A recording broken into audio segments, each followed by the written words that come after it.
നിലമ്പൂരിൽ സംഘർഷം. LDF-ന്റെയും UDF-ന്റെയും റോഡ് ഷോയ്ക്കിടെ പ്രവർത്തകർ തമ്മിൽ സംഘർഷം. പോലീസും മുതിർന്ന നേതാക്കളും ഇടപെട്ട് പ്രവർത്തകരെ പിടിച്ചുമാറ്റി. നിലമ്പൂരിൽ ആവേശ പോരാട്ടത്തിനിടയിലാണ് സംഘർഷമുണ്ടായിരിക്കുന്നത്. UDF-ന്റെയും LDF-ന്റെയും റോഡ് ഷോയ്ക്കിടെ പ്രവർത്തകർ തമ്മിൽ ഉന്തും തള്ളുമുണ്ടായി. പോലീസും മുതിർന്ന നേതാക്കളും ഇടപെട്ട് പ്രവർത്തകരെ പിടിച്ചുമാറ്റി. നിലവിൽ രണ്ടു മുന്നണികളുടെയും റോഡ് ഷോകൾ നടന്നുകൊണ്ടിരിക്കുകയാണ്. അല്പസമയത്തിന് ശേഷം ആര്യാടൻ ഷൗക്കത്ത് നാമനിർദ്ദേശ പത്രിക സമർപ്പിക്കുന്നതായിരിക്കും. അതിനിടയിലാണ് LDF-ന്റെയും UDF-ന്റെയും റോഡ് ഷോയ്ക്കിടെ പ്രവർത്തകർ തമ്മിൽ സംഘർഷമുണ്ടായത്. പോലീസും മുതിർന്ന നേതാക്കളും ഇടപെട്ട് പ്രവർത്തകരെ പിടിച്ചുമാറ്റി.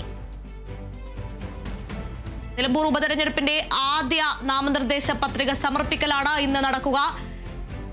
M സ്വരാജിന്റെ നാമനിർദ്ദേശ പത്രികയും സമർപ്പിക്കാൻ സാധ്യതയുണ്ട്.